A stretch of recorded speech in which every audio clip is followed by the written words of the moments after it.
Well, hello there. It's Chrissy and Kim.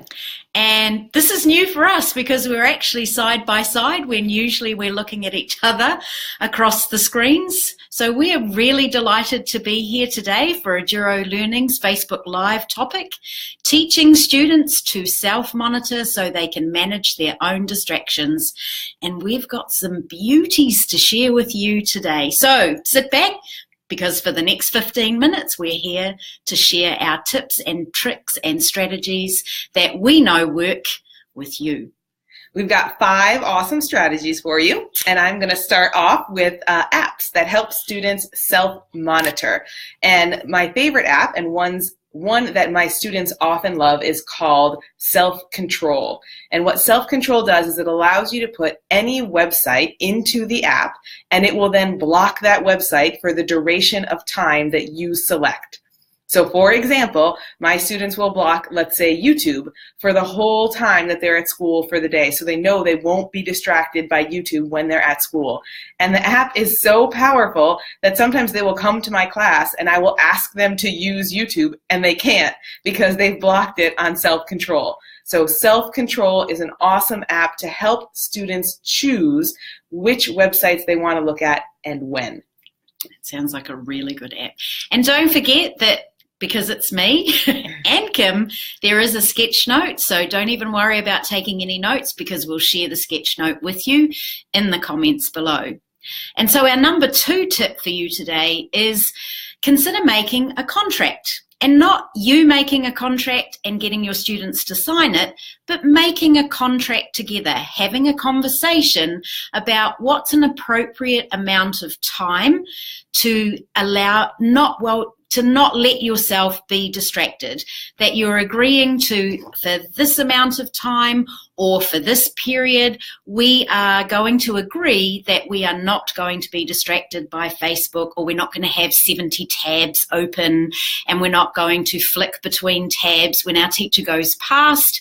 So even just sitting down and having that conversation and talking about things like how can we help ourselves not be distracted is a really good strategy that can empower your students to make good choices.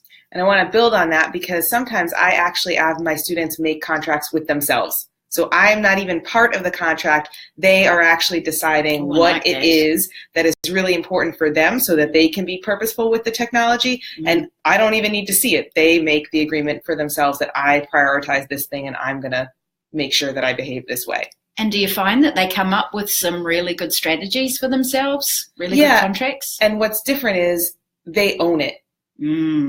So it's not your decision, it's their decision. Makes a huge difference when kids own their own decisions, make or suggest their own strategies and then own them. Absolutely. Okay. All right. Our tip number 3 is something called tech breaks. And this has been popularized through the research of Dr. Larry Rosen, and he's in university, I think it's the University of, oh gosh, I shouldn't have started that sentence, maybe San Diego. And he's a researcher looking at distraction, right? And so actually what he has found is that taking a tech break, knowing that you have a tech break coming up, can help you focus. You hear the phrase tech break and you think that it means a break from tech, but actually what he means is a break to check your tech. So the idea is you have, let's say, an hour worth of homework for tonight, but you're never going to concentrate for a whole hour to do that homework. You're going to concentrate in chunks. And instead of having yourself distracted the whole time, constantly wondering if someone's messaging you or someone's texting you or you're getting some notification on Facebook, you turn all of those things off for a period of time, like 5 to 10 minutes, and then you give yourself 2 to 5 minutes to check your tech. And he has found through his research that kids can be more focused when they know they get a chance to check their tech if they know it's coming, which I think is fascinating because you hear tech break and you think, no tech, but it's the opposite. And I think that whole thought process of this is their world that's they feel connected to, and just knowing that eventually they can reconnect and then get on with their work again, I think, alleviates a lot of pressure, right? And that's exactly what he finds. It's the stress of like feeling like I have to check, that you can like let go of that, knowing you will check. Yeah. It's coming. That's really good.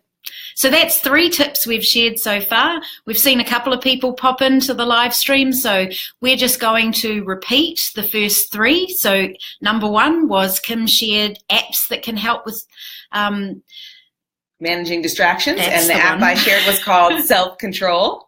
And then we talked a little bit about making contracts, either sitting down with your students and having a conversation about what could go in a contract, or even better still, have students make a contract with themselves about the things that they're not going to allow themselves to be distracted by, aka double checking Facebook every 2 seconds. And the 3rd thing we shared was taking a tech break. So not turning your tech off, but giving yourself permission to check tech at intervals throughout your work period. And I didn't mention, but I should, that that's actually something called the Pomodoro technique. So there are some apps called the Pomodoro app, and that will let you set longer chunks of study with shorter chunks of break all the way through. So you can set the chunks as long as you want. You can work for 25 minutes and break for 5 minutes. You can work for 10 minutes and break for 2 minutes. The app will let you customize all those. And if you're super old school like me, I set an egg timer. Like I bring it in from the kitchen and I just put it next to me if I know I'm going to be working on something that really is intense and I need to like have that break. Yeah, I use the timer on my watch. Yeah, and it exactly. buzzes me to let me know it's time to take a break, or I can check my Facebook feed. Yes. All right, tip number 4 for you today is something that makes the screen go dark. And so I use this one, and it's probably the opposite of managing distractions. It's kind of giving me a reason to take a break and walk around and actually not do anything other than taking a break. And so this one is called timed out, easy. So that's written down onto our sketch note, just in case that's a bit of a mouthful. So timed, time out, easy.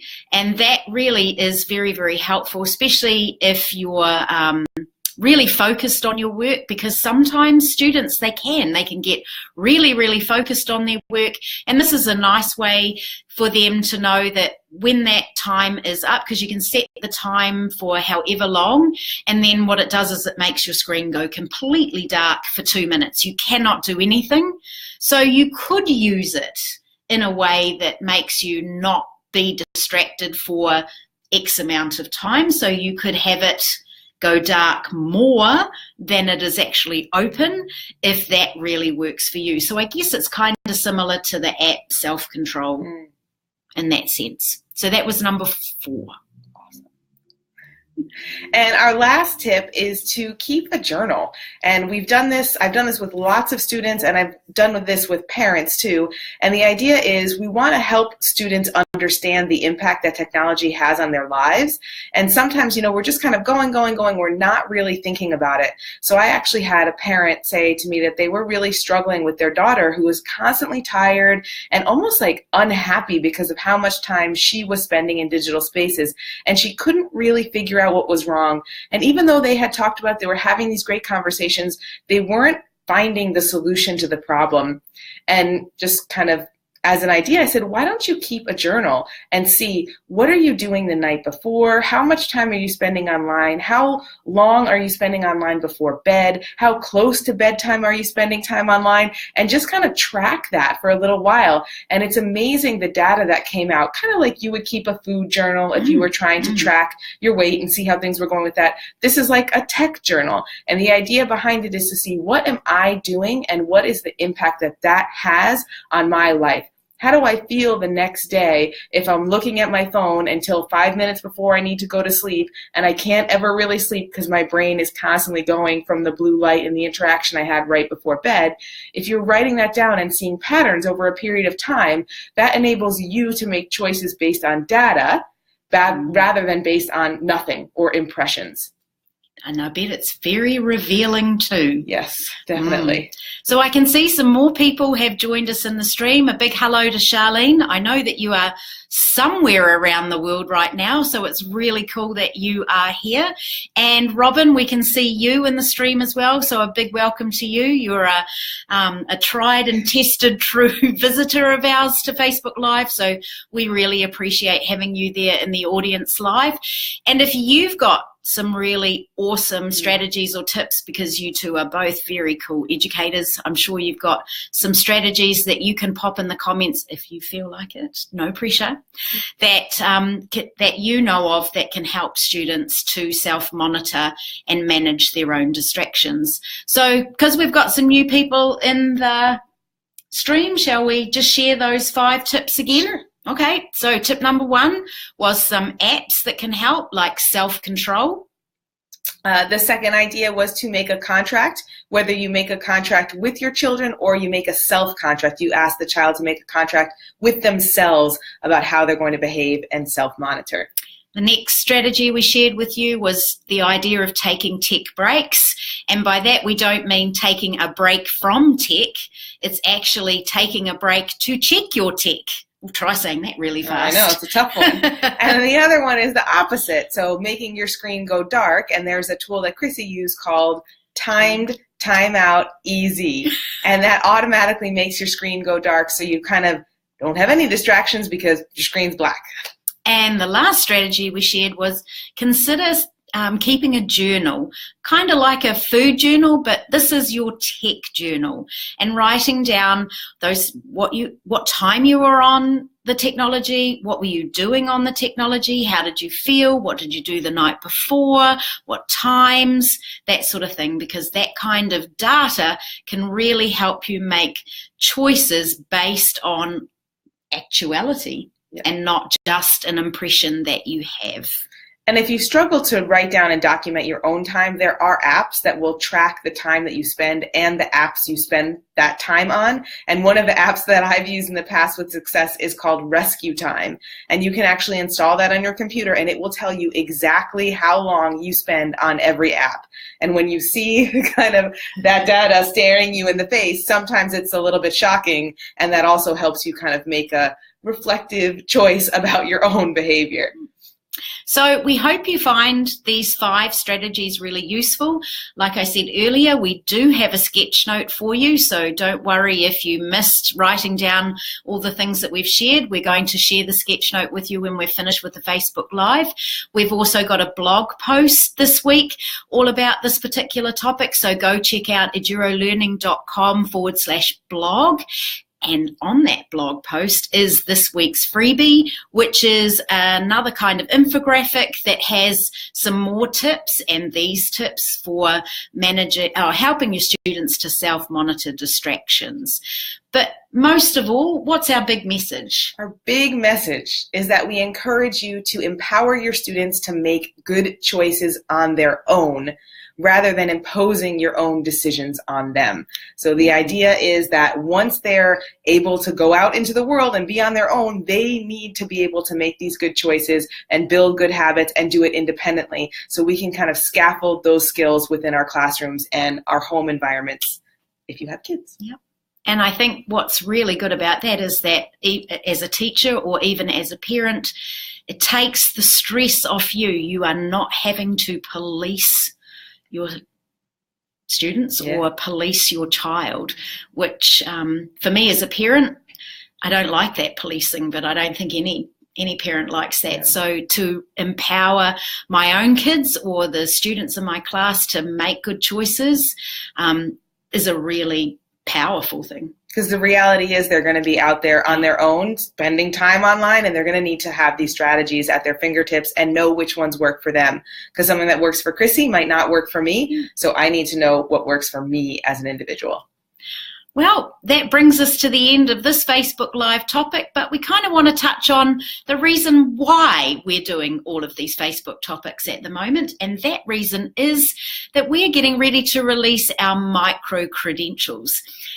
And we're very excited, as you can tell. So if you don't know what micro-credentials are, or you haven't heard that we're releasing our micro-credentials, we really encourage you to go check out edurolearning.com, and you'll very easily see under teachers the micro-credentials.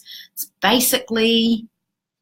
It's a year-long learning journey where you have a personal mentor who can help you delve deeper into a passion you have about education. And we have 4 micro-credentials that we're offering now. One is called the One-to-One Teacher, and that's for teachers where every student in their classroom has a device.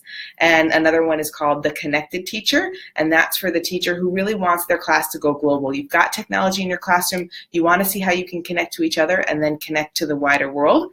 The third one is the coach, and that's for the teacher who's moving into a coaching role, or a coach who really wants to do a great job at a coaching role and would like that kind of support and resources and that mentor to help them move into that new role. And then we have a fourth one that we're just starting out, which is to help people who are already coaches support parents in their parenting in the digital age. So all of those micro-credentials start on October 15th. Registration is limited. The courses open on September 28th. Sorry, the cart opens on September 28th. Mm-hmm. So once we hit our max number of participants, because we want each person to have a mentor, we're keeping the cohorts really small. Once we hit our registration max, that's it. So we're super excited to see this launch and to give you guys basically every single resource, opportunity, idea, suggestion, everything that we wish we had when we were starting. It's like having us in your back pocket, pretty much. And so we're really very excited about it. So if anything, please go check out our blog, edurolearning.com, and the freebie that's available today and some of the freebies that are available in our previous Facebook Lives, they'll give you an indication of the kind of work and the kind of stuff that we have that we're making available to you. And don't forget, we have the webinar next week. Oh, yes, the webinar. Oh, my goodness, I almost forgot. So next week, our Facebook Live is actually it's not going to be a Facebook Live. It's going to be a YouTube webinar, and you can sign up for that webinar right now. How do they sign up for that webinar? They can go to this week's blog, and there's a link, and also in our newsletter there's a link, and I think there will be one on social media as well. And so once you sign up for the webinar, which is totally free, all that means is that you'll get an invite to join us, and you can participate in an actual conversation with me, Jeff, and Chrissy, and hopefully some of the other mentors for our micro-credential. Where we'll give you a bit of a preview to kind of make the most of your connected classroom. So if that kind of thing just interests you and you're like, oh, I think I might be a bit interested in micro-credentials, sign up for the webinar and join us next week. Looking forward to seeing you. Thanks for joining us. Bye-bye. Bye.